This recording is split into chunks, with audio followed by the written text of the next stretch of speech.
नहीं, मतलब यही सलमान, एक मिनट, ये बड़ी दिलचस्प बात आपने कही। यहां पर कम से कम साफ गोई से ये मान रहे हैं सौरभ भाई, जिसके पास पैसे हैं वही राजनीति में आ सकता है, पर वोट मांगी जाएंगी गरीब से और उसके कल्याण के नाम पर।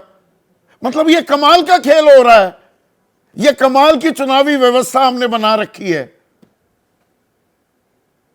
देखिए संदीप जी, पहली बात तो ये है कि पहले मैं ये आपको बताऊं कि जो छोकर साहब की जो ऑर्गेनाइजेशन है एडीआर, मैं उसका बहुत बड़ा फैन हूं। सिर्फ मैं नहीं, मेरी पार्टी में भी काफी सारे सीनियर लोग इनका काम देखते हैं। उससे हमें हम जो ऑपोजिशन के लिए वो बहुत फायदेमंद रहता है। वो इसलिए क्योंकि जो इन्होंने जो कैंपेन एक हिसाब से चलाई है इलेक्टोरल बॉन्ड्स के खिलाफ, जिसके खिलाफ हम भी बात करते हैं, लेकिन जब हम करते हैं बात उसके खिलाफ तो कहते हैं कि भाई ये कांग्रेसी लोग बात करते हैं। जब एडीआर जैसी ऑर्गेनाइजेशन बात करती है, वो तब लोगों को समझ आता है कि कोई लोग हैं जो रिसर्च कर रहे हैं, जो ना कांग्रेस के साथ है ना बीजेपी के साथ है, जो चाहते हैं डेमोक्रेसी स्ट्रेंथन हो जाए। तो मुझे लगता है ये बहुत अच्छा काम कर रहे हैं, तो मैं उनको शुक्रिया अदा करना चाहता हूँ। दूसरी बात यह है, लेकिन मैं साथ ही में संदीप जी आपसे और छोकर साहब से मैं इत्तेफाक नहीं रखता।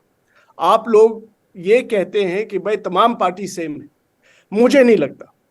मुझे लगता है कि पॉलिटिक्स में एक बहुत बड़ा चेंज आया है, जो 2014 के बाद हमने जो जिस तरह से चेंज आया, बहुत जबरदस्त चेंज आया है। देखिए, अगर आपके इलेक्शन में, एक गरीब मुल्क के इलेक्शन में आप ज्यादा पैसा खर्च करते हैं अमेरिका के मुकाबले में, दैट मीन्स आपके पॉलिटिक्स में बहुत खतरनाक चेंज आया है। और वो चेंज इसलिए आया है, मैं आंकड़ा बता दूं, छोटा सा इंटरप्शन ले रहा हूं सलमान। 1998 में हमारे लोकसभा चुनाव में पूरा खर्च, टोटल खर्च जो था वो 9,000 करोड़ का आया था, और 2019 के लोकसभा चुनाव में ये खर्च बढ़कर 55,000 करोड़ हो गया था।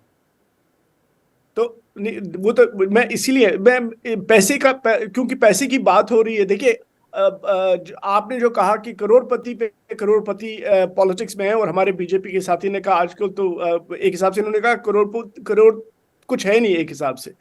लेकिन देखिए, बहुत डिफरेंट टाइप के लोग होते हैं, हमको जनरलाइजेशन भी नहीं करनी चाहिए संदीप जी। जैसे आप एंकर हैं, बहुत सारे एंकर करोड़पति होंगे।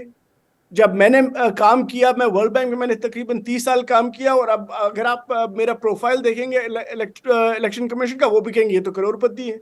तो हर कोई अगर बात ये नहीं कि कोई करोड़पति है, बात ये है कि कोई गलत तरीके से पैसे बना रहा है कि नहीं। नहीं, आम आदमी नहीं, मैं थोड़ा सा यहां पर इंटरप्ट फिर से कर रहा हूं।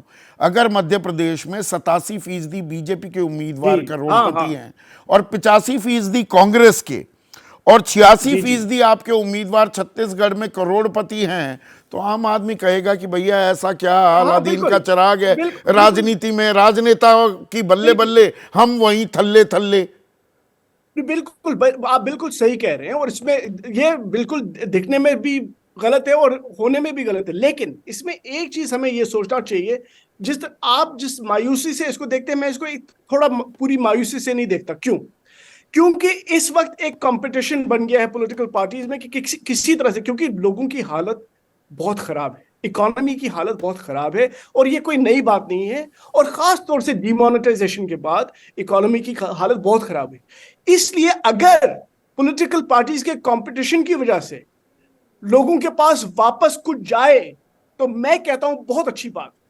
क्योंकि रीमोनेटाइजेशन जिसको कहते हैं, डिमोनेटाइजेशन, जैसे हमारे सौरभ भाई के जो प्राइम मिनिस्टर हैं, इन्होंने लोगों को अपने पैसे के लिए लाइन में लगा दिया, वो खत्म। वो उसकी वजह से जो बदहाली हुई, अगर अब कंपटीशन की वजह से कांग्रेस है, बीजेपी है, आम आदमी पार्टी है, बीआरएस, हर कोई अब किसी तरह से लोगों को अट्रैक्ट करने की कोशिश कर रहे हैं, अच्छी बात है। मैं कहता हूं बहुत अच्छी बात है, कम से कम लोगों के पास कुछ तो मिलेगा। नहीं, कुछ तो में, एक मिनट अब रुकिएगा, एक मिनट सलमान भाई प्लीज।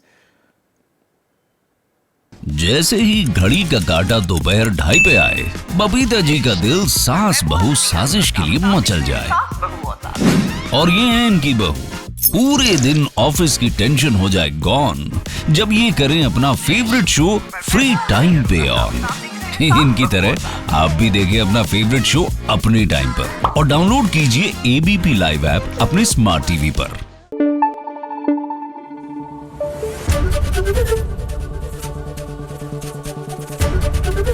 एबीपी न्यूज आपको रखे आगे।